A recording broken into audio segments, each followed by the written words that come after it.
Welcome to this Wednesday's KCOR webinar. My name is Ruben Nelson, and I'm your host today. And I'm honored, as well as feeling a good deal of pleasure, to introduce our speaker, Dr. David Harries. David and I have come to know each other over the last 4 decades. We are now good friends and colleagues. He's someone for whom I have a great respect. I want to start by just telling a story from the movie Michael. You may remember John Travolta plays the Archangel Michael, and Andie MacDowell is the romantic lead. And she's puzzled that Michael knows things about her that he shouldn't know because she hasn't told him. And she says, in effect, "How do you know all these things about me?" And John Travolta leans in and smiles and says, "I pay attention." And David pays closer attention to what's going on in the world than anyone I know. He has an incredibly intuitive mind, so he's making connections between things that most of us see. And you can see from his CV that's there on the screen in front of you that in every situation David's been in, whether it's around nuclear engineering, the military, whether that's in Canada or working for the UN in Bosnia, or his experiences in South Asia, accountability is absolutely critical in terms of human safety and human security. David helped put the issue of human security on the Canadian agenda years before Canadians thought about that as a significant category. And now he's saying to us that we need to pay attention to accountability. Let us pay attention to him. David, over to you. Thank you, Ruben. Good afternoon, everyone. It's good to be back. This is an event I have honestly looked forward to maybe more than any other, because in preparing for it, it's been like a revelation. I had weeks of struggle with the title, and I'm still sort of satisfied. And I used one of these design slides that you can see here with all that color on the right-hand side. That's sort of like my mind right now when I think about accountability. The background, quite simple. I looked up about 5 days in September 22, a whole bunch of reports came out about accountability, blaming it, implying it was missing, bemoaning how poor it was, whatever. And that seemed to me to indicate that there wasn't enough being done in accountability, or there was nothing being done in accountability. And of course, we already knew in September 22 that this slide with everything from the democracy down, war in Ukraine, financial problems, energy crisis, food security, we had a lot of stresses. So if, in my mind, very basic early beginnings looking at this subject, if there wasn't accountability, we were going to deepen that slide into hell in a handbasket. So late September 22, my premise is on the screen here. It was absent. There is no accountability, or not enough accountability to make a difference. And that, to me, represented a threat. But researching an article, that I have sent to 2 places, and in both cases been refused, because in one case, very, very bluntly, it's too controversial, and in another case, no answer whatsoever. But I learned very, very quickly that accountability is enraging, raging, full flower. Everything from the very best that humanity has to offer to the very worst. the thing that I came upon, tripped up very, very early, accountability. Think of how many millions of people there are in jails in the world. They're being held accountable, rightly or wrongly, fairly, unfairly, comfortably or not, for something that somebody more powerful decided they did improperly or wrong. So just in the jails thing, I say I was slapped in the side of the face about my ignorance. So as I speak with you here today, March 2023, what my impression is that we have a global accountability games underway. I can't find a field, a human endeavor, a situation that accountability hasn't come to be talked about. You see the list there. Accountability can be implicit or explicit. It can be monitored. It can be voluntarily imposed or enforced. And it can be to address action taken, whether it's promised or not taken. And in both cases, by design or by default. And that picture is of all the video games that were, I guess, in the top 60 or 70 in February. So all the games that accountability can apply to are probably on that screen. Now, when you have a game, there's usually rules of the game. Einstein, somebody I learned about in graduate studies, you have to learn the rules of the game, and then you have to play better than anyone else. And then I looked up, and people like Harry Mintzberg, who talked about game rules, whether they're in economics, politics, sports, or whatever. When you think about the rules, these are some questions to ask. So I sat down with my pile of notes and all the things that I'd seen and read and heard, and I asked some questions. So first of all, I found that in terms of accountability, there's very few rules. And those that do exist seem to be very flexible, elastic, all are evolving, and although I don't know about all the subjects that they're being applied to, it seems to be incomplete. And many, I have in question marks most, because there's so many of them that are being ignored and seemingly with immunity and impunity. None of the rules of the game that I found about accountability set a game length. And usually when you have a game, at some point it's over. But this accountability thing just seems to me to be a rolling circus of feedback. And I couldn't find any generic standard for whether you win or lose in any of these accountability games. In my view, all games, are determined by human nature, structures, and processes.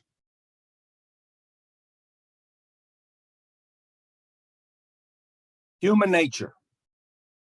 The governing metric, I'm absolutely convinced of this. Please help me be corrected if you totally disagree. The governing metric in human nature is cost versus benefit. And the top picture on the left refers to the little BAI there. We got, 8 billion people in the world. Each of those 8 billion human beings have a unique suite of biases, assumptions, and interests.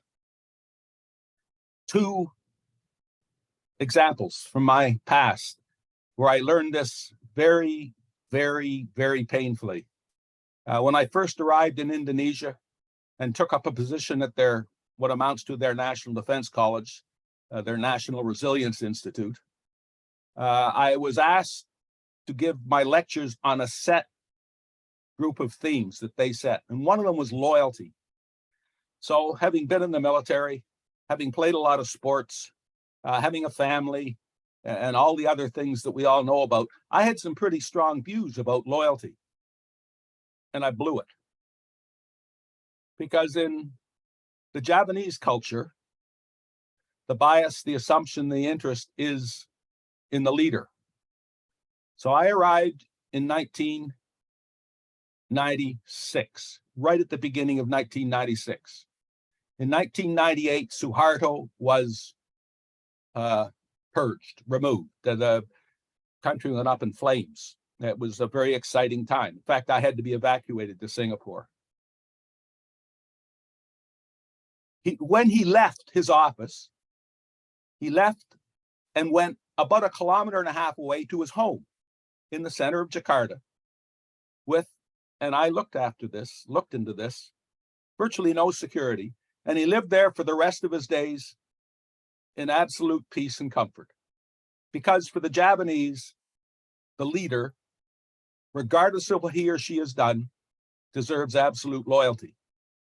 So that was my first kind of heavy kick. The other one was 5 years earlier in a small town on the border of Croatia and Bosnia-Herzegovina. As the force engineer in the UN, it was my job to help with mobility, shelter, energy, and things like this.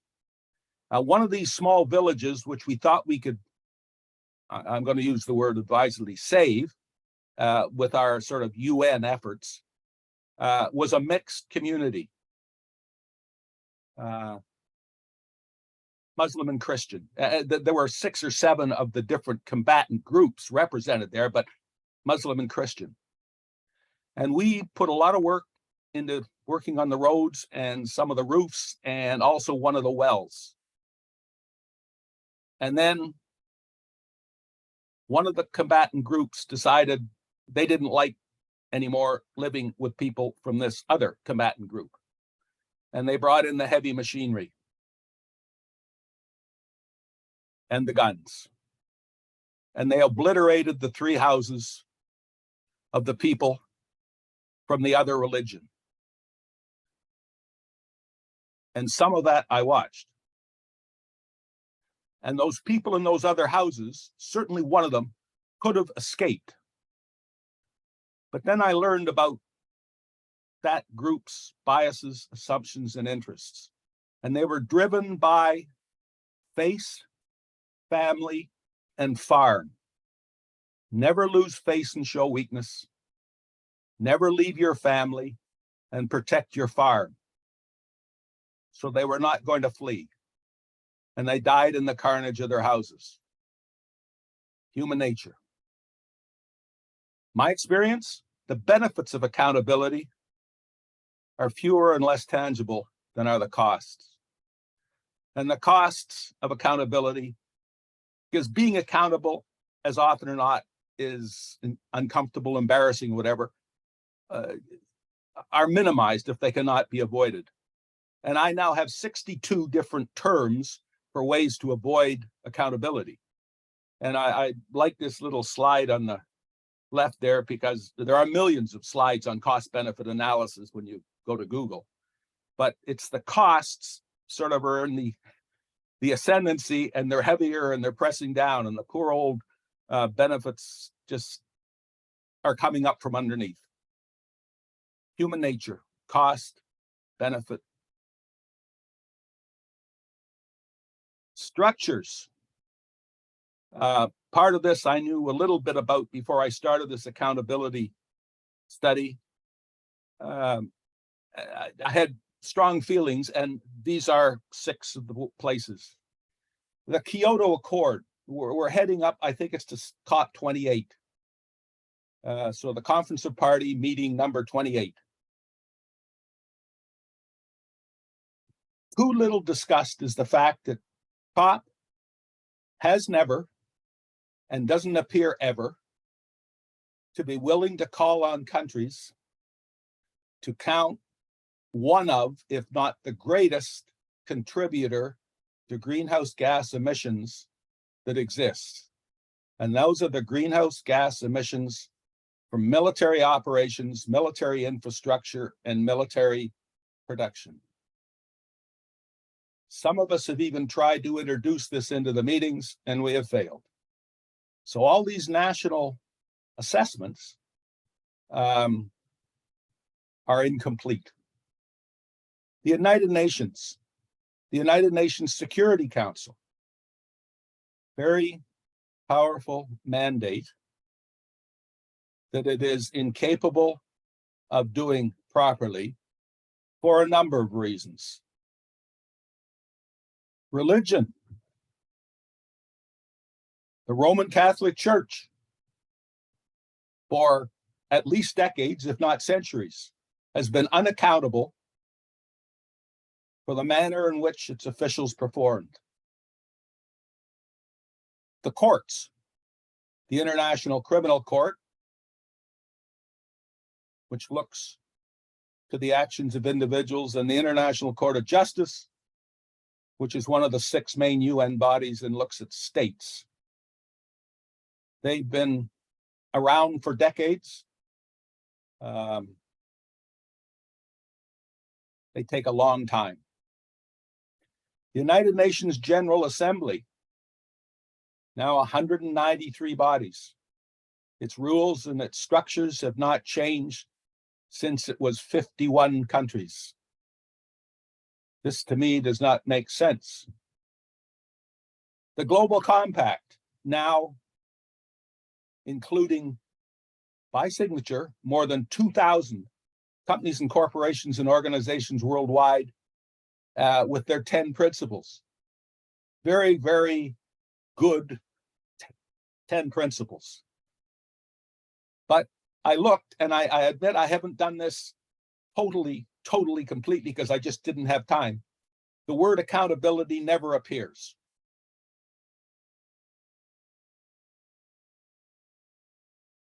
Processes.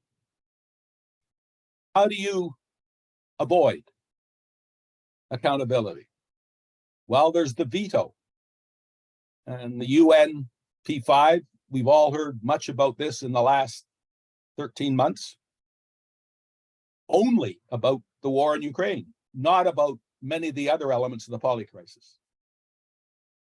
The International Court of Justice is a UN body, one of the 6 main ones, but it also has a veto component in the sense that countries that did not sign into the International Court of Justice are not covered by it and need not be covered by it and don't have to worry. We have sanctions, and sanction can be anything between preventing something that isn't wanted, or protecting against something that isn't wanted, or protecting somebody that you want to protect, or punishment. Very, very hard to find any real cases of enforcement. So we've got, I guess by now, thousands of sanctions only about the war for Ukraine, and I don't see any enforcement. Then there's the issue of consensus. NATO, to make a decision, all have to agree. We're all aware of how Turkey is playing games with the accession of Finland and Sweden into NATO. And so one country out of now 30, soon to be 32, can hold up the works. But there are different forms of consensus, I learned. In the European Council, you can have everybody agree to a subject document, but not agree on all its parts, so that it sort of goes back for discussion. So everybody's agreed, but not really everybody's agreed. And then we have dispersed accountability, dispersal of authority and responsibility. We have 4 government departments in Canada responsible for our procurement. And the overlaps are, how will I put this, porous, to say the least. And not one of the 4 government departments formally authorized and responsible for procurement is in charge. And then the dispersal by reason of what they call voting modalities, Well, I hate the term. So unanimity, you got to get everybody to vote at the same time in the same way, or a majority, or as I learned when I was in Asia, a qualified majority. Those people that were qualified by conditions, sometimes which I was not clear on, were qualified to participate in the majority. We have deflection, the whataboutism, and of course everybody exploits this. Well, I'm doing what everybody else does, or well, he did it before I did. Well, it's already done. It doesn't make any difference. And then the processes of justice. It just takes time, unless, of course, it is not just justice and a dictator, an autocrat, a kleptomaniac sends hundreds, if not thousands, to jail just like that. They might have a secret trial, doesn't matter. But just justice takes time. And it may be impossible even when the structures exist. As I said, with the ICC, there's only 123 countries that signed on, and the biggies have not. So trying to deal with international crimes by citizens of those countries, it's hard to have accountability. In my opinion, and I stand by this, accountability obstructed or delayed is accountability denied, at least, and often worse.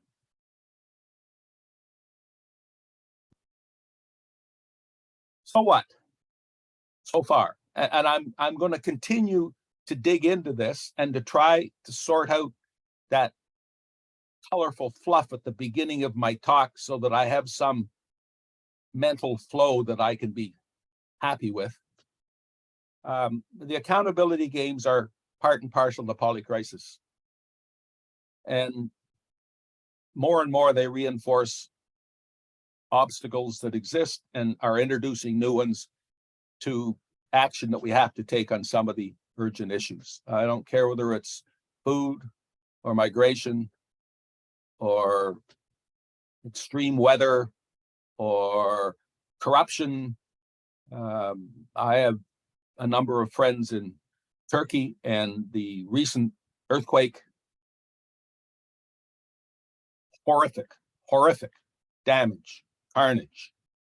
But for me, the picture that stands out more than any other happened, I think, on day 2 of the first and the major earthquake, when buildings, so the earthquake had calmed, and it was before the second one, and the buildings suddenly were crumbling anew.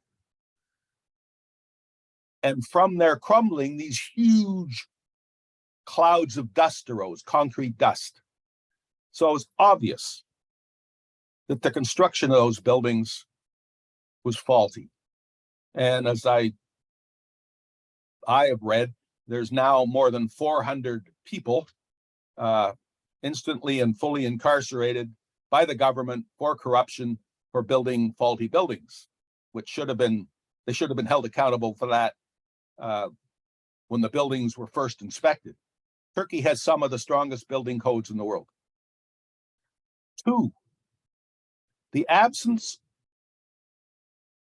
everywhere to references of accountability in mandates, almost all of which assign responsibilities and authorities in their respective field, that concerns me. So I ask, is accountability defenseless? Is it just a free-form orphan, massively important, but defenseless? And I ask myself, and I hopefully I'm going to be able to answer this question if I keep on in this personal study. Is it possible to imagine the appearance of principles of accountability widely enough accepted so that they had some sinew, some real impact? And I admit right now I'm not optimistic, given the variety of the games and with their multidisciplinary drivers and components. So my draft deduction on today, early March 2023, the only thing we can do is have to understand the ways and means of the accountability games so that there's a chance we'll be more likely and more willing to respond and recover from their polycrisis. And I finish with a little humor. Down in Wellington and Prince Edward County, there's a pub that I've been to. I used to visit it when I was there salmon fishing, when there were salmon. Free beer tomorrow. But before tomorrow, I tried to think of some things in accountability's future. And they relate to other fields, suggestions and studies that I've done in other fields. First of all, a journal. A number of us about 10 years ago tried to get interest in a journal of failures. We all know how much you learn from a failure, but there's never been a journal on failure. So I throw this one out: studies in non-accountability, or maybe we'll call it studies in accountability and then have stories about non-accountability. Second, again, because a group of us in Pugwash and in the World Academy have been trying to suggest that the UN needs an Undersecretary General for the Sustainable Development Goals, which the UN says is very important to them, but they don't have anybody in charge. Maybe we need a UN Undersecretary General for accountability. Very difficult to remove something from the UN structures because there are so many vested interests involved. But it seems sometimes very easy to add something. So an Undersecretary General for accountability. Thirdly, an international NGO for protests on non-accountability. How many things have we seen in even only the last month that people are protesting about? But there doesn't seem to be any organization about the rights of civil society to protest more than the rights locally. And of course, locally, quite often they're taken to task in the roughest and cruelest ways. And my final fanciful suggestion was provoked by the fact that right now, the United Nations Human Rights Council is meeting. Its meeting started on the 27th of February and lasts until the 4th of April. I read the documentation. I have followed some of the proceedings so far. Massively impressive proceedings.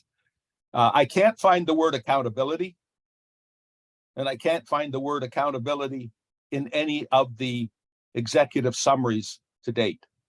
So maybe if accountability was a human right, we'd be a little further ahead. And with that, ladies and gentlemen, I welcome your comments. Thank you. Thank you, David. Provocative, thoughtful. I want to engage you in a bit of conversation before we open this to others.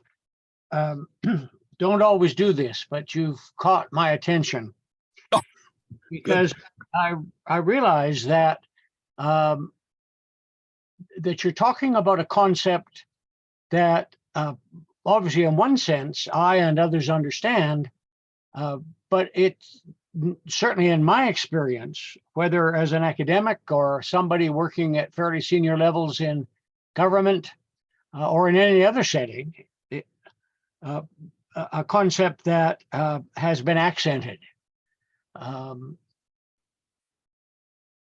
And so what are we, I'll start with this question. Are we who are modern any better at deflecting accountability than other cultures insofar as you know them? In other words, is there something about modernity that leads us to talk a good game but not play it?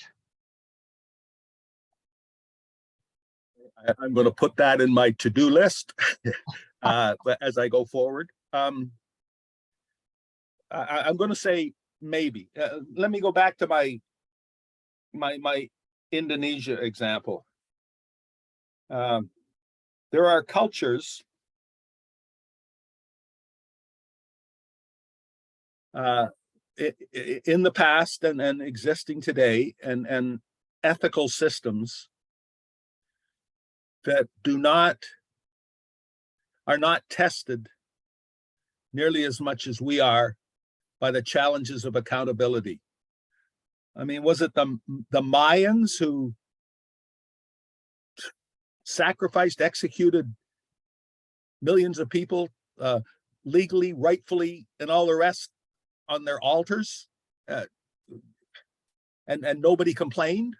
I mean, families were competing to give their children and relatives and everything for the good of the sacrifice. I don't have an answer to your question other than human nature, costs and benefits depend on the person you're talking about, but you're talking to about costs and benefits. That's not very good. Well, don't judge what you're saying. We're early in this conversation.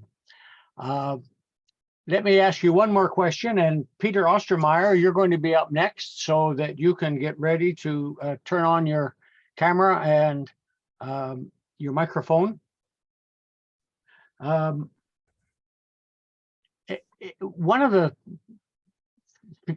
senses we have that's common in our modern culture is that we shouldn't shame other people, that somehow shaming others is shameful. And yet, can we have accountability without shame? And can we have shame without forgiveness? So is there at least an indirect connection between accountability and forgiveness? Because we live in a culture that doesn't focus a lot on either of those things.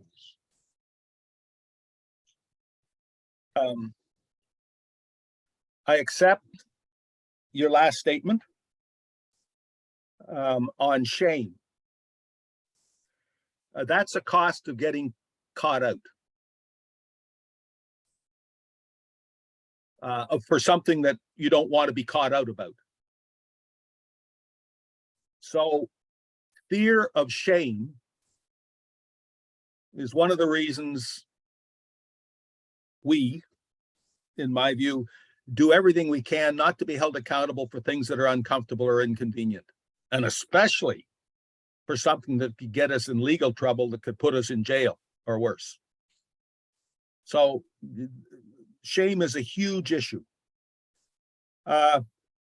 Forgiveness. Recently, I've been involved in a neighborhood issue about whether someone will forgive another or whether they will forget. And all this has done is intensify the dispute between these two neighbors.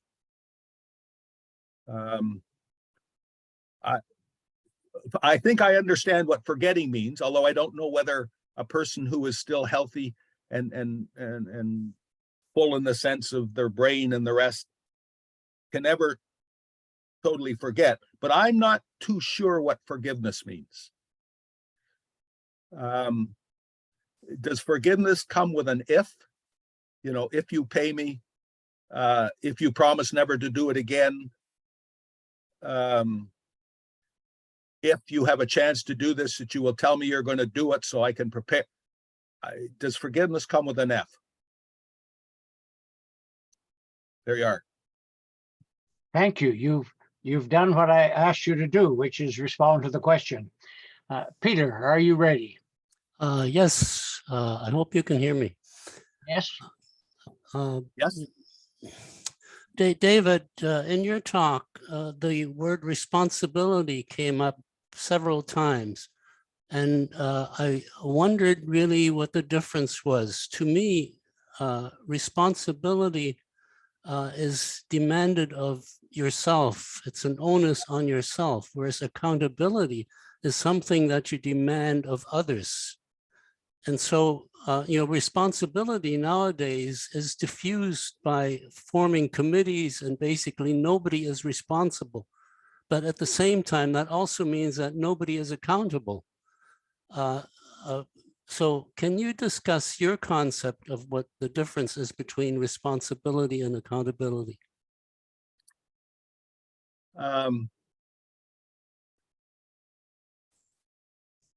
If I am made responsible for something by position or by document or by order, I think I should have some say in whether I accept being given that responsibility. I think. When I accept responsibility, I think, this is David Harries, I think I do so when I understand what I'm being responsible for. If tomorrow, next day, next week, whether it's context or something that happens to me, my understanding lessens or fails or flies out the window, do I have the right to go back and adjust my responsibility? And if so, to whom? Accountability is, in my view, very different. For me, my accountability when I am wrong, I will try to learn from why I was, what I did and why I was wrong, and to learn from it. But I will need to have the courage to publicly admit that I was wrong. And therefore, another huge element of personal accountability is courage. Courage to accept criticism and to learn from it, and courage to continue, not to sort of abandon the field because you've been criticized in it or found irresponsible or unresponsible. They're different, Peter. Have I gotten any closer? Well, to some extent you have. It seems to me that if you broaden this concept to, like I say, committees or larger bodies, then you have real problems with respect to responsibility. And therefore, I think you have natural problems because of the lack of accountability as a result. I agree. In fact, the minute we get into committees, what was that old line? What's a camel? Right. I was thinking of the same thing. Yeah.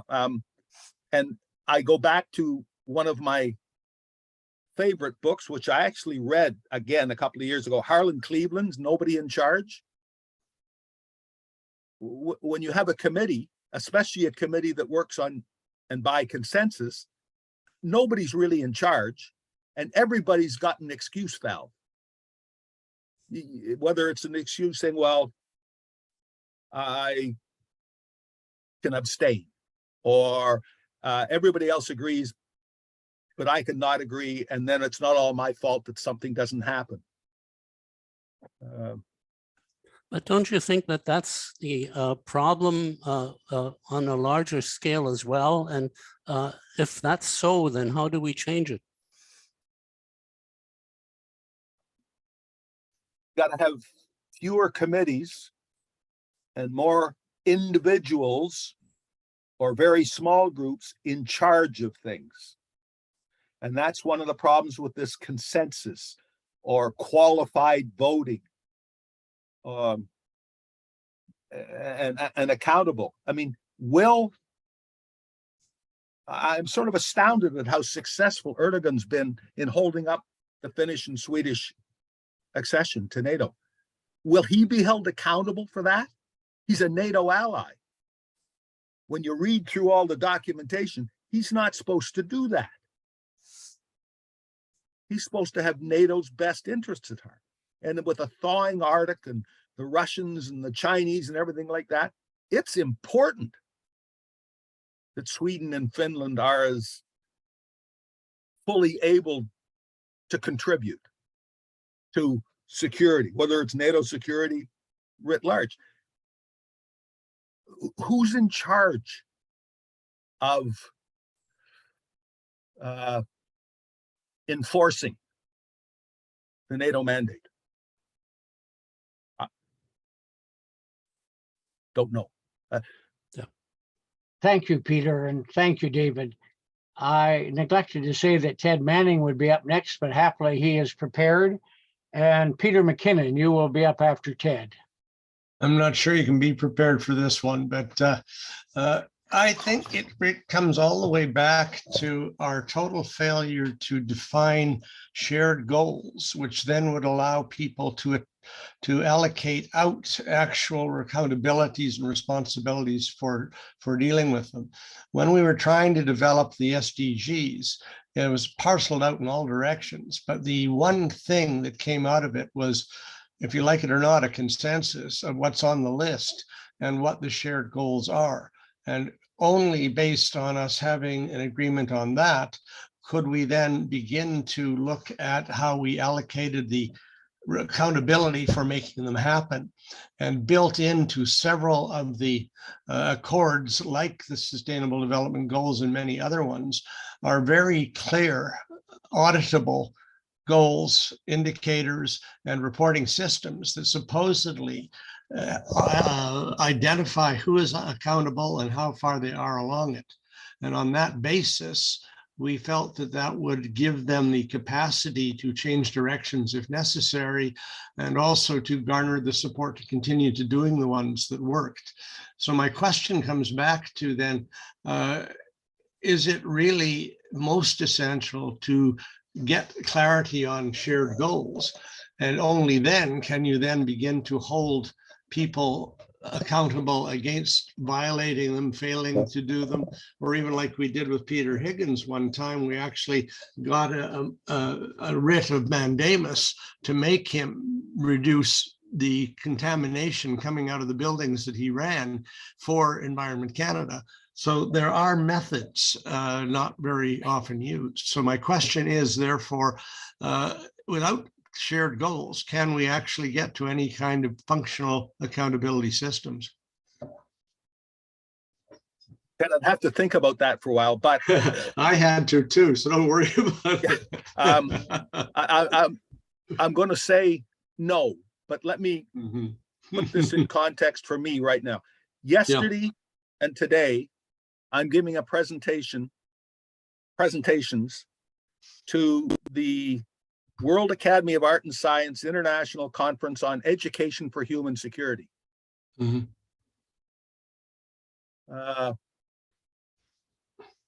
one of my fields is the sort of existential risks thing, and the other is the education, the state of education, of learning, and so on.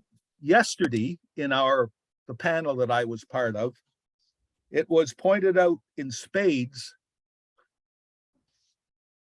that it's almost certain that the Sustainable Development Goals 2030 will not be achieved. Now, nobody's being blamed for that, but sort of so what? Well, the so what that started to be percolating up from the bottom was, okay, we need Sustainable Development Goals 2040. So who is in charge, who is responsible for keeping goals up to date? If we have, there was a very interesting saying from a group that did something called logical framework analysis. And their prime directive was, if you don't know where you're going, you're sure to get there. And you can take credit for having done so. but also, if you don't know where you're going, maybe you should stop and have a look around you to decide that maybe you shouldn't be going in that direction right now. Mm-hmm. And whoever is accountable for deciding that, again, the leader, the shared goal is important, Mm-hmm. but the shared goals are managed with all the change and so on. It can't be managed by a committee. No, Putin's managing his goals quite well without a committee. Yeah. So I agree with the value Yeah. of a context in which there are shared goals. But we, in my view, do not seem to be doing very well with keeping the goals up to date. And not only up to date, but if at a given point there's been so much change, they have to be changed Mm-hmm. to make new goals. Yep. Is that? It's an ongoing process, and we're still all trying to catch up. Yeah. And of course, with technology and all the other things, it is my firm belief that government, even the best governments, are falling farther and farther behind their ability to regulate or even to understand what all the new technology is doing and will do and will threaten and will provide opportunities for. So the accountability in democratic countries is, how do we make government? How do we arrive at governments who know a lot more about technology, but that's social sciences than politicking? So Thank you. The next set of shared goals happens. Sure. Thank you, Ted. And Vic Buxton, you'll be up next. Peter McKinnon. Thank you very much, Ruben and David. That was an excellent and very provocative presentation. I really enjoyed it. I've still got lots of deep thought about what you're saying, and it'll be with me for a while, I'm sure. Just wondering, in a context, do you see any relationship between accountability and integrity?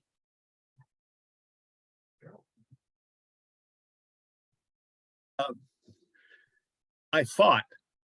Yes. I fought over and over and over again about how long a list to make about ways to avoid. Okay. Integrity came up, immunity, impunity, again and again. But integrity, absolutely. Where does my integrity start, and how does it operate, and when does it end? If my integrity is tested because of a failure in accountability that affects people I care for or care about, should I blow the whistle? So we're back into loyalty and into shared values.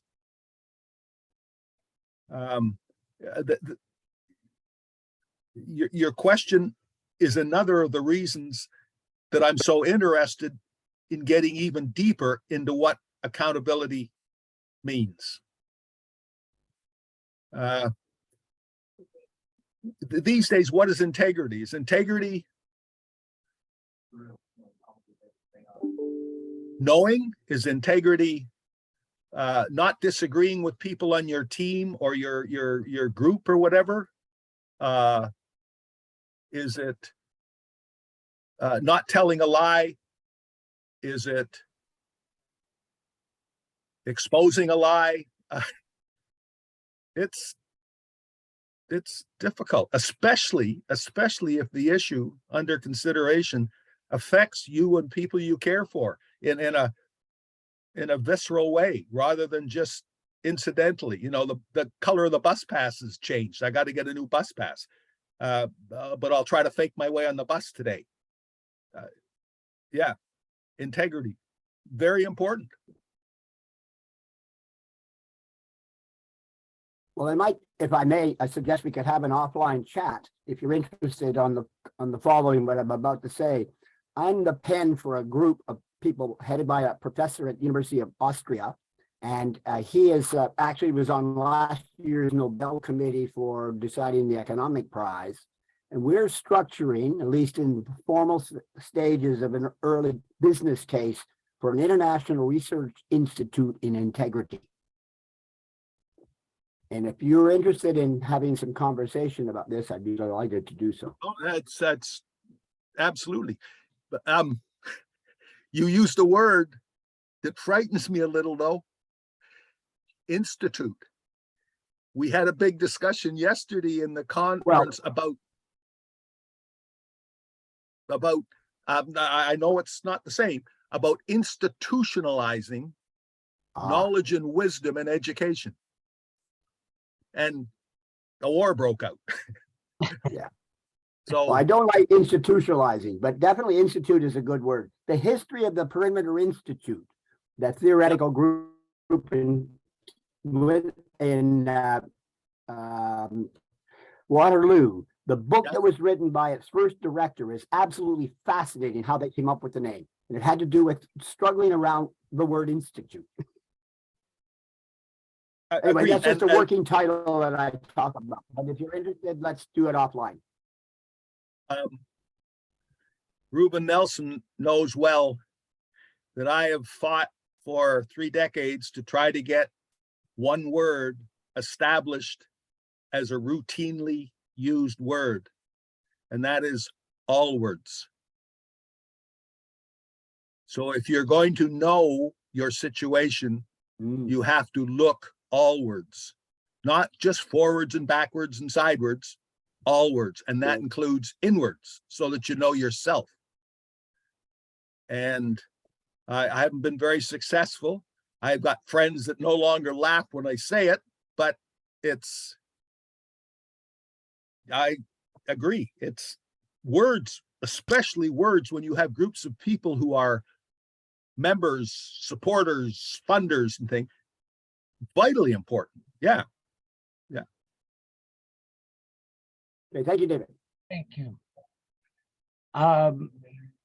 Just before Vic speaks, Phil Riley, you'll be up next. And I want to make just an observation, which comes to me in part because I've been trained in philosophy, that one of the ways I'm experiencing this conversation is as an exercise in public philosophy, that we have a group of people here who are chewing on a concept that we all at some level understand is important and common in our culture, and is ambiguous enough and ill-defined enough that we're trying to get at, well, what does it mean if we understand it more deeply?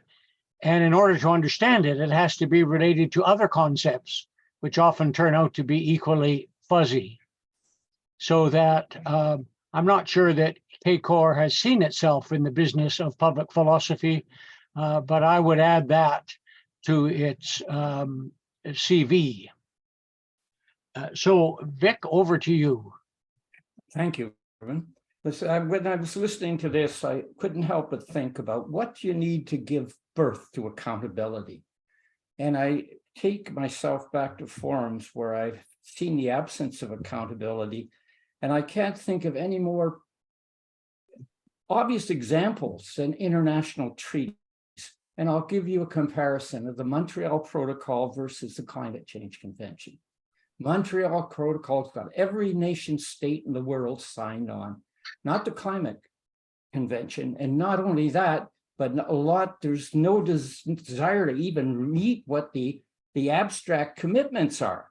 So I asked myself then, is the application of consequences for non-compliance not a key agent of giving birth to accountability, where somebody's got to be held responsible if there are consequences now to a country for failure to comply? So I'd like, David, your observation of the role that application of consequences foremost can play in creating accountability.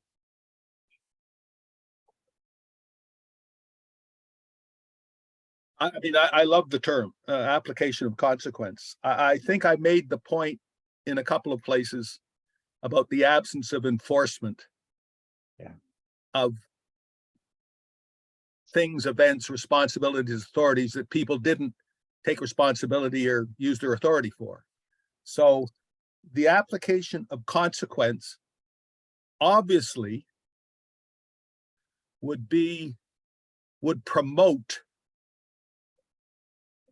less non-accountability. Now, how's that for a double negative? Okay. But I have to ask, who will apply the consequence? And if the consequence that is applied has sort of value, whether it's economic value or reputational value or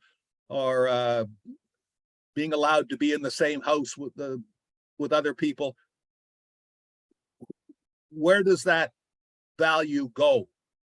Where does the money go? I mean, if you here in Kingston, you leave your car out overnight these days, it's $140 fine because the snowplows can't get there. So you get a $140 fine. The application of consequence comes in a neat little letter in your mailbox about 2 days later. Mm-hmm. And I know where the money goes. I know what general fund in the city of Kingston it goes to. That's sort of a flippant example of the application of consequence. Who will do that on the big things that we're talking about?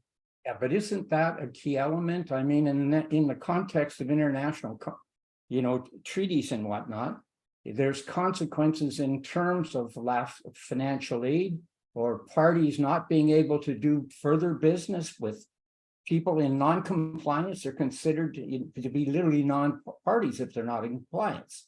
So we need a regime of one kind or another to describe and impose consequences. And I think if we can do that, then we can give birth in a much broader, meaningful way to accountability. Yeah, I don't disagree with your premise, but again, I have to ask, who's in charge of that regime? I think it would be valuable, and there are some fields I think it would be valuable in. But I need, for my comfort, I need to know who's in charge of the regime. Mm-hmm. Okay, thank you. Bill Pugsley, you will be up next as we turn to Phil Riley. Yeah, thank you very much. I found it very deep from my perspective. I'm nowhere near the experience of many of you that are on this forum, but accountability to me reared its public head many years ago when, as head of an environmental group, we were challenging the ability of a landowner, a golf course, to build within a wetland. And we went through 2 years worth of dialogue at different forums. We spent about $3 million. Fortunately, it was legal fees were paid by the public rather than by the group that we were at. But in the process, it was determined that 4 holes of the golf course could not be built. And so that was determined by the legal profession because they were digging down into their documents and they came up with what they thought was the correct answer. However, the lawyer for the municipality 2 years later was able to say, oh, I just found a statement that says landowners have the right to do what they want, no matter the territory that they have as boundaries. So then it comes back to, well, if we as society are looking to provide a livable world going forward, we have to somehow or another be able to counter the decisions that were made by public councils, whatever you want, many years ago that are deemed now to be erroneous. How do we do this and create an accountable world for the future? Yes. No, I agree with you. And if I may, a little comparison here, in the United States at present, there's a massive undercurrent of protest against the situation all over, almost every state, in which a private landowner owns the land around public land. So the public can't get to the public land. So in effect, it's not public land. And the landowner, as you say, does not have to give access. And apparently it's millions of acres for this. Near shores, in the woods, in cities, everywhere. So it's a problem. Now, how do we, putting it bluntly, how do we get rid of rules or regulations or agreements made in the past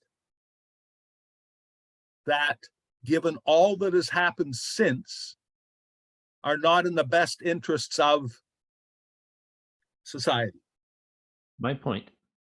Yeah. How do we get rid of them? Well, I can see that the lawyers are sort of frothing at the mouth, thinking about all the court cases when this was going to court, how you get rid of those laws and things. But I don't know whether it's about getting rid of them or to strengthening laws in the present that deal with those circumstances in ways that more benefit the public. Getting rid of things, it's like getting rid of a piece of the UN. You can't. So you either add to it or you adjust it, or you, I don't know. The right first thing came to mind was the notwithstanding clause that we're all talking about here in Canada. Dear Lord, sorry, that's a religious statement. Notwithstanding clause. Do we need a national, an international, a United Nations notwithstanding clause? And then we go back to the issue of shame. If you don't obey this global notwithstanding clause, what? We'll take away your vote at the UNGA. You'll no longer be eligible for one of the rotating seats in the Security Council. I don't know. I don't know what the costs and benefits are for those changes. But for sure, there has to be a way of dealing with things from the past that are no longer in the best interests of us all.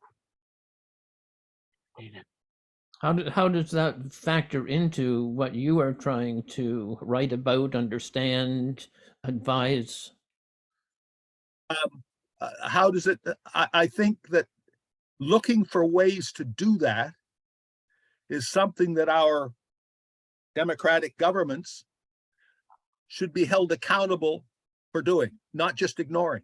I think they should be trying harder. And I don't know what that means. I think they should be paying more attention to what needs to be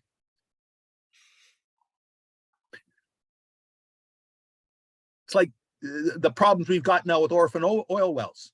We had a whole bunch of rules about the companies that had them were supposed to fix them and remedy them and so on, and pay for it. And that hasn't been done. Now, who's being held accountable for that? You and me. Because we're the ones that are paying for whatever is happening and not happening to it. We aren't very good at looking back at things we can do better going forward. Yeah. Thank you. I don't know how. Right now, I don't know how. But very, very forcefully, we should be accountable for not leaving on the books unattended, eternally empowered laws that are not, even if they were in the past, in the public interest. Yeah, thank you. Thank you. John Legg, you'll be up next as we turn to Bill Pugsley. Thank you, Ruben and David. Thank you very much for a provocative talk. What springs to my mind is, even though there are, and I realize by accountability, you probably mean a set of pre-written rules that will apply when certain things happen. But accountability on the fly seems to happen when public opinion is mobilized by TV or mass media on a large scale enough to confront the lack of accountability. And this in turn often results in the ultimate accountability of politicians being thrown out of office, or at least having to change policy. And I'm thinking, ironically, and when it comes to climate, of the image of Greta Thunberg all by herself with a strike sign, probably getting more attention than all of the cops up to that point, and continuing to have that. And I had an interesting meeting, or met the ambassador from Sweden, who happened to be the past speaker of their parliament, and asked him what he thought about Greta, and he shook his head.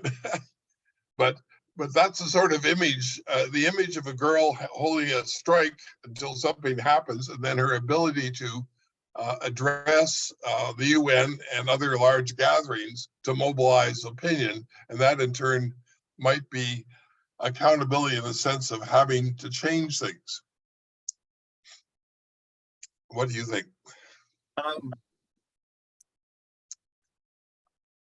I guess I'm going to make the excuse that I think that novel uniqueness is always attractive. And if that novel uniqueness relates to an issue of the day, and there are none of the issues, if it bleeds, it sells. If there's no sort of war on, there's nothing that takes the news away from that novel uniqueness, it can get a lot of coverage. I just think it occurs repeatedly. The Syrian boy who died and was washed up on the beach seemed to mobilize the reaction that many small protests and feelings occurred at the time. And also the Vietnamese girl running down the road on fire. Those two pictures seem to change opinion overnight and force politicians to react. But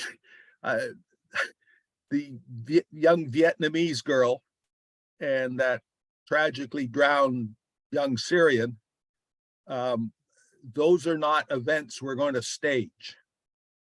No, I agree. Those are chance opportunities for novel uniqueness that 99 times out of 100 are tragic. Yeah. And I know people that called that the pictures of that child on the shores washed up on the beach, weaponizing public opinion. I mean, I thought that was terrible to say that, but yeah, There were lots of people washed up on beaches around those times because of what was happening. There are lots of people being washed up on beaches today in various parts of the world, but it's no longer unique.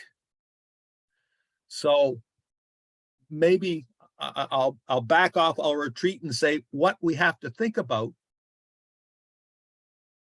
as we look into creating a regime for the consequence of the application of consequence is some novel way of doing that. And we're so busy dealing with the poly crisis, I don't know whether we've got time for this.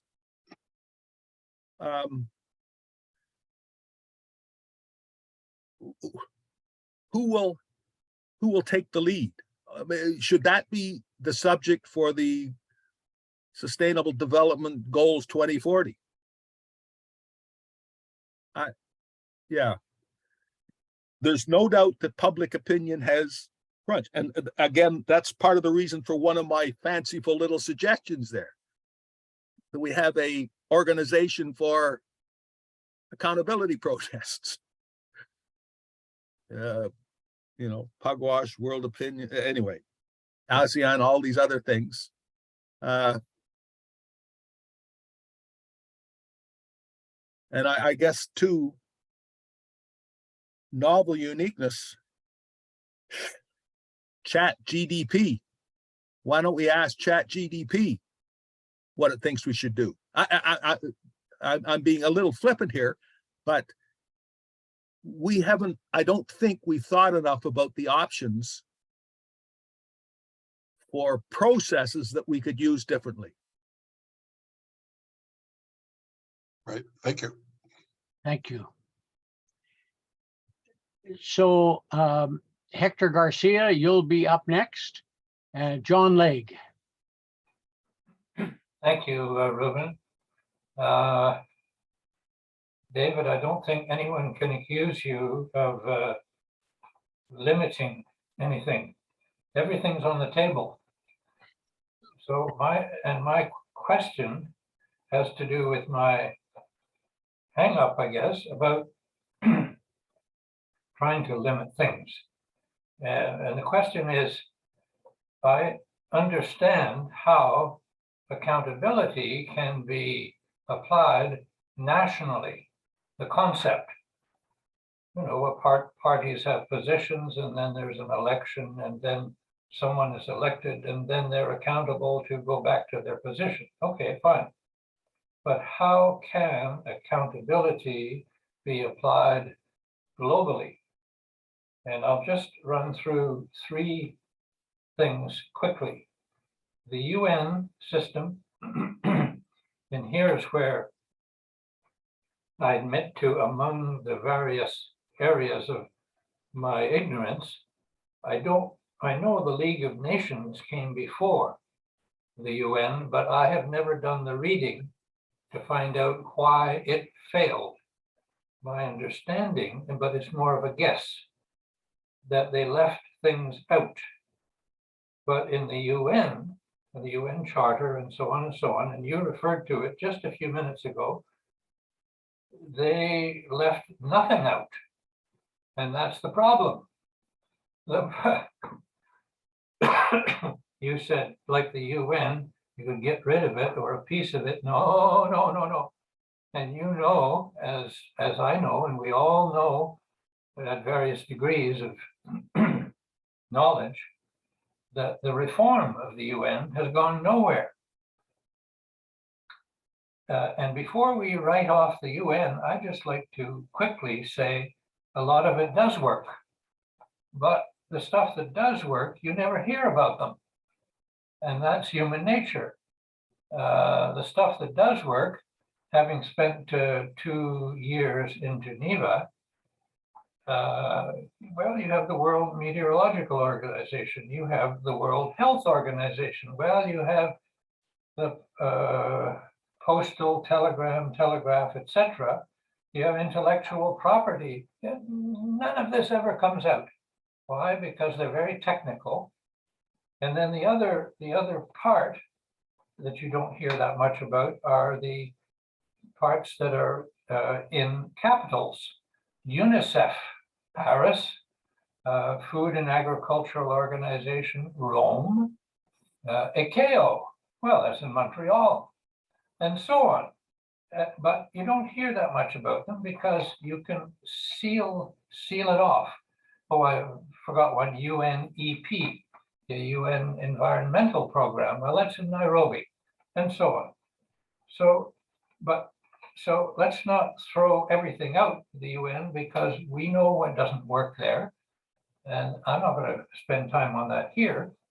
And on the economic side, that's the second one of the three, you even have who's responsible for the value of the US dollar. Well, not being an economist, I don't know all the terms, but Jerome Powell and the Board of Banks. Okay, and our Deputy Prime Minister and Minister of Finance, but more to the point, the Governor of the Bank of Canada does it here. But you have people looking after the currency. And then finally, and this is your and my background to some degree, the exercise of power, military force, etc., etc. Well, once you get into, and we've been through that, and this is where here we have a real problem. But there was a sort of an agreement during the Cold War that we had invented, that is, Homo sapiens or Homo stupidus, as I prefer. We have invented the worst arm possible, the nuclear arm. But it's so bad that we agreed that we wouldn't use it. Well, now you've got the worst of all fields. You've got certainly an unaccountable, call him whatever you want, a joker, but he's certainly a wild card, and that's Vladimir Putin. And he plays us over here pretty well because he threatens a nuclear weapon. And we, the more responsible people, know that that's one thing you don't want to get into. So my question to you is, how do you apply the concept of accountability internationally or globally? Nationally, that's relatively easy compared to the problem we have globally. But how do you apply it globally? Do you leave things out? In other words, go back from the UN to the League of Nations? Well, I think the League of Nations was a failure. So what do? I don't know how you apply it. And Tom, that's your question. Let David answer it. there we are. I'll talk to you in 2040.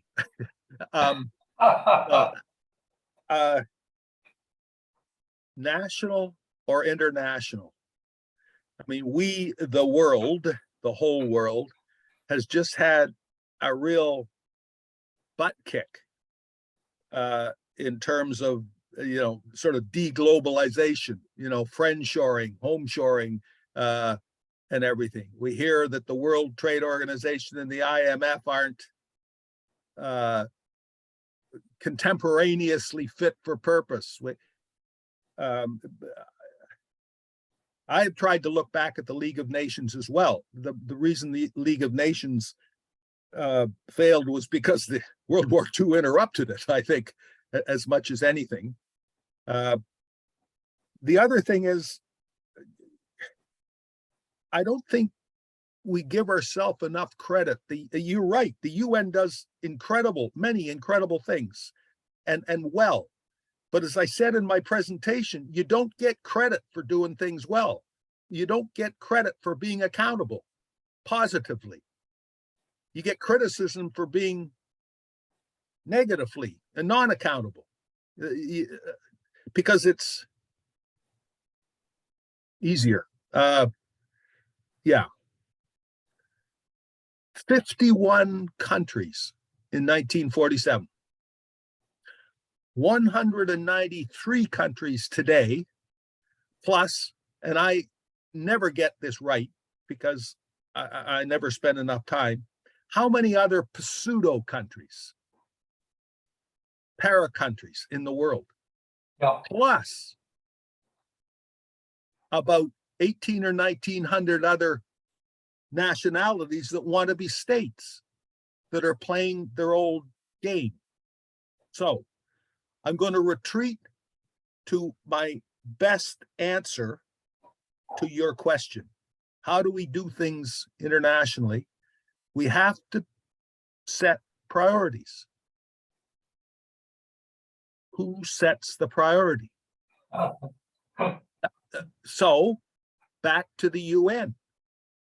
Should we add, because we know we're not going to be able to subtract, now with 193 countries in the UN, each with the right to have representatives in various bodies and everything else. Everybody's got a vested interest in keeping all their oars in. We got more oars in the water than we got water now because of all the offices. I think it's important that, first of all, we recognize it's 193. It's not 51. We don't talk about that enough.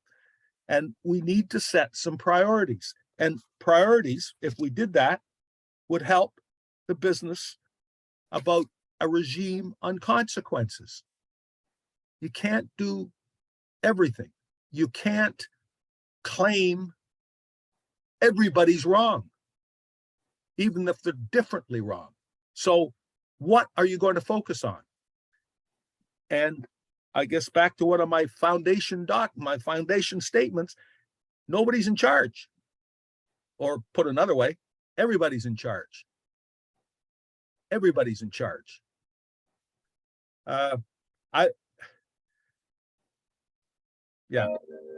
And so far, I'm more and more leaning into this idea of having the Undersecretary General for Accountability. That wouldn't be what it was called.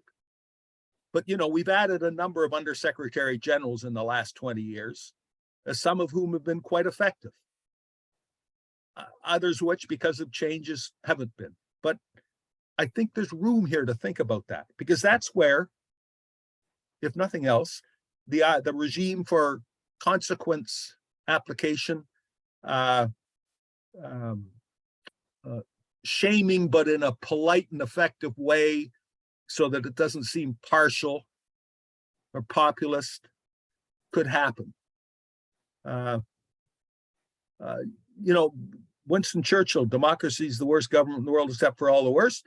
The UN is the worst international body in the world except for all the rest. I'm for the UN. I just wish there was more there to be for. Very good answer. Thank you. Thank you. We're coming short of time, so I would ask people who ask questions to make sure they have a question and get to it early. Marion, you will be after Hector. And so we turn now to Hector Garcia. Thank you, Ruben, and thank you, David. Great set of questions and a very important topic, accountability. I'm wondering if the underlying paradigm of what directs our choices, because I consider them choices, not so much a predetermined human nature. Aren't we choosing constantly to set aside the human factor and the human choice in the outcomes and the consequences that we bring about? You quoted Einstein, and Einstein also said the world we have created was created by our way of thinking. To change the world, we need to change the way we think. And as I see it, we're avoiding doing that. You know, we avoid accountability. And so it's hard to implement goals that hold us accountable if we're, by consensus, agreeing that we're going to look for loopholes and avoid accountability as much as we can. What do you think of that? You're raised the point of choices, and thank you for doing that, because that absolutely is true. And every time I know me, when I think about costs and benefits, I realize I'm making a choice. That choice sometimes comes down to very, very personal. Sometimes it's very, very important. Sometimes it's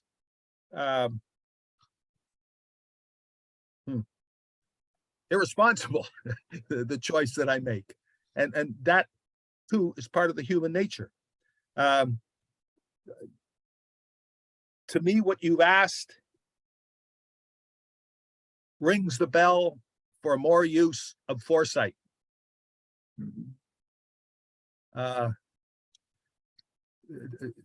Tomorrow might be similar, but it won't be the same as today. 2040 is going to be really, really, really different.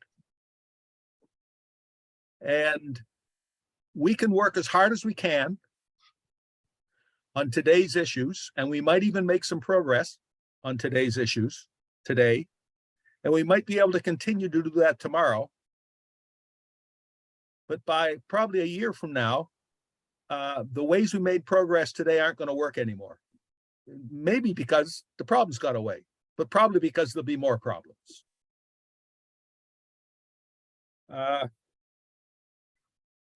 If we do not allow,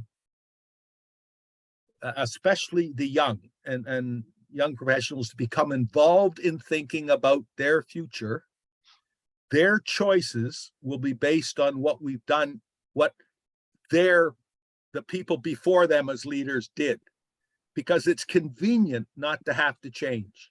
And sometimes it's quite costly to make a change.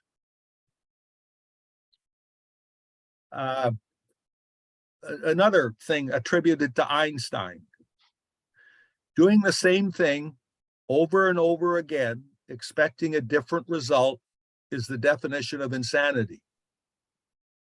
Now, we have been doing the same thing over and over again in many ways, sometimes adjusted for some new situations, much more than we have been spending time looking on ways to do it differently. Okay.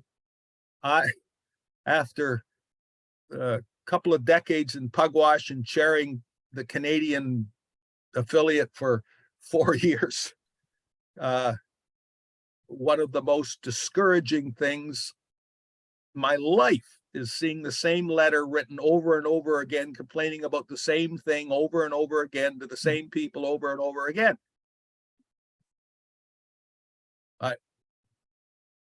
A couple even I signed, but I don't sign them anymore.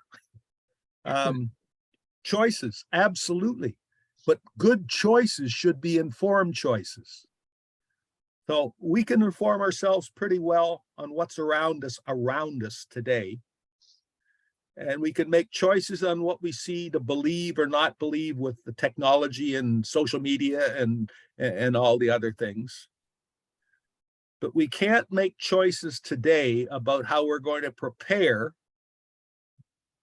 for the future we hope to have, unless we think about what that future might bring us. So for me, what you provoke is refreshing my belief that unless we do more foresight together, and this isn't just experts, this is everybody, because nobody's an expert on the future. So the 10-year-old and the 90-year-old and the PhD, DSC 3 and the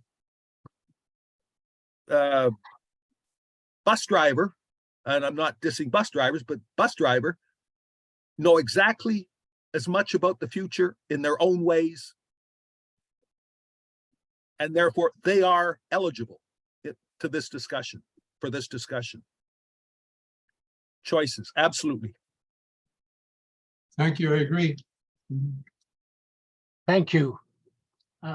Michael Marion, you're up, and Dave Doherty after that. And we're coming down to the last minutes here.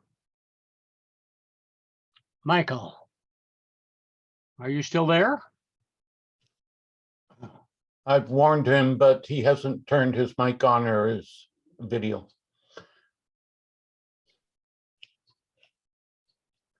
Well, maybe he stepped away. So let's turn to Dave Doherty, if you will. Okay, thanks, Ruben. Mine was actually only a comment, and it's to this effect that we have failed at accountability for a very long time. And one of the prime examples of it in my limited experience was what happened as a result of Guy Simmons, Lieutenant General in the Canadian Army, decisions in the Battle of Verrières Ridge in the Normandy campaign in World War II, where 315 casualties out of 325 men of the Black Watch of Canada resulted in him actually getting promoted. That's all. I assume the inference is that there was no accountability there. Don't get me started on military accountability, because I can give you 12 years of examples. Yeah, it's sad to hear that we have it. Yeah.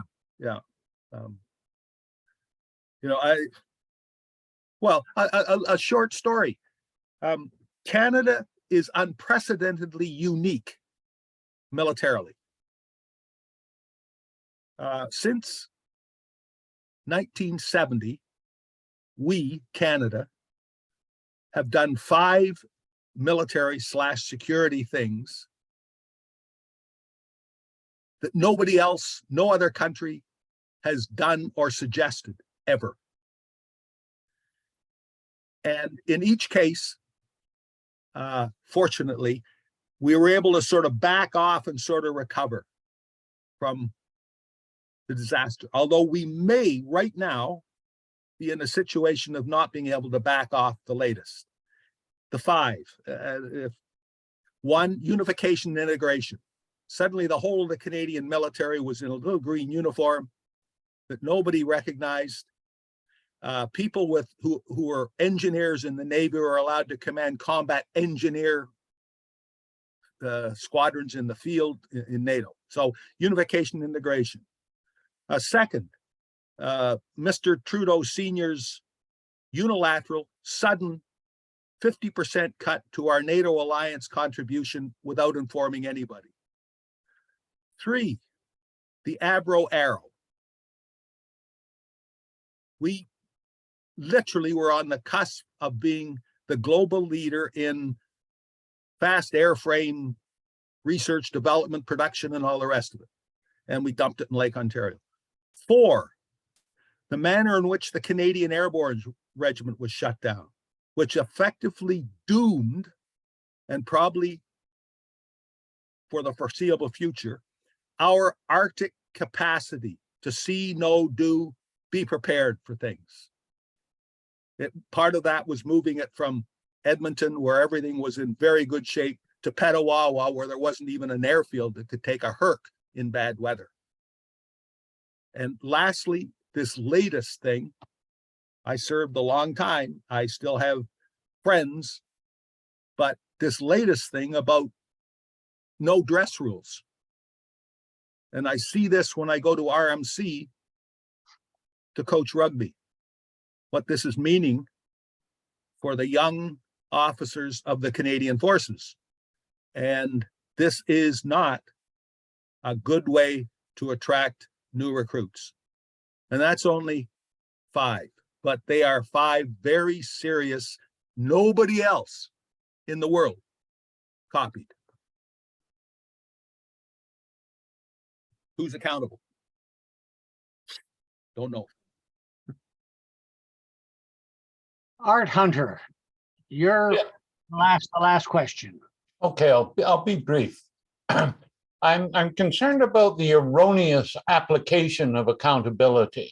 For example, wrongful jailing of a suspect, and they're not found, or they're found not guilty, 20 years later.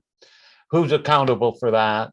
And there is the whistleblower who is motivated to try and put things right, but is himself is the one that is punished, not the person they're blowing the whistle on. And so it is, there are some things which are erroneous and in fact, some things which are intentional. And so I'm asking the question, do you think some people use distorted accountability as a political weapon? Yes, I do, Art. I do, even in democracies. Absolutely, 100%. But again, as I said at the beginning, the dictatorships and worse around the world, they are the best at this. Did you see the news article, I don't know, last week, that Iran has released 20,000 prisoners? No. Well, I'll bet you they weren't legally accountable for what they were in prison for. So you're right. That's another reason this issue is so difficult, so complicated. But there again, back to our discussion of choices and priorities. Should it be a priority that before we get into doing things differently, we correct, not apologize for, that's way in the past, correct mistakes of accountability we've already made? Should that be our priority? And that's a question I'm going to think about. Okay, thank you. As host, I want to thank all those who raised questions, and as well as offer my thanks to David. As I suggested earlier, this has been an exercise in public philosophy that is non-trivial. I would have asked it as a question earlier as whether accountability is a condition of human well-being. Given this conversation, I would now make it as a statement that accountability is a condition of human well-being, and we're not doing nearly as well with it. And David, I thank you for raising this and putting it on the table. And I will now turn things over to Jean, who is the president of KCOR, who will thank you more appropriately on behalf of KCOR. Thank you, Ruben. And David, thank you very much. It is my privilege and my pleasure to be able to thank you for this very thought-provoking and wide-ranging discussion. On behalf of the Canadian Association for the Club of Rome, this is a really interesting forum to be able to have this kind of discussion with some people who've got quite a wide range of backgrounds and perspectives. So we thank you for bringing that to us, but I hope that you've enjoyed having the opportunity to address us as well, that it's been something that is good for you as well. It's certainly been good for us. And with that, again, thank you very much. And for those of you who are still here and not part of KCOR, or I will remind all of you again, please go to our website, canadiancorps.com. There you will find all the information you need to know about KCOR, as well as if you tag yourself to the Stay Informed section of KCOR on the home page, you'll actually get the links to this particular talk once it goes online, as well as the ability to look at all the previous presentations we've got. It's searchable on the video function on our website. You are more than welcome to look at those at any time in the future and look at this again. As well, if you are interested in finding out more about KCOR, you can see that we have everything on our website, as well as the ability to join us. So if you are interested in joining KCOR, membership application is there. And in addition, I would like to say that if you don't necessarily want to join KCOR, but would like to donate to us, you have the ability to donate from our website as well. So with that, I'd like to say thank you very much, David. This has been a very, very interesting and necessary discussion. Thank you. Here.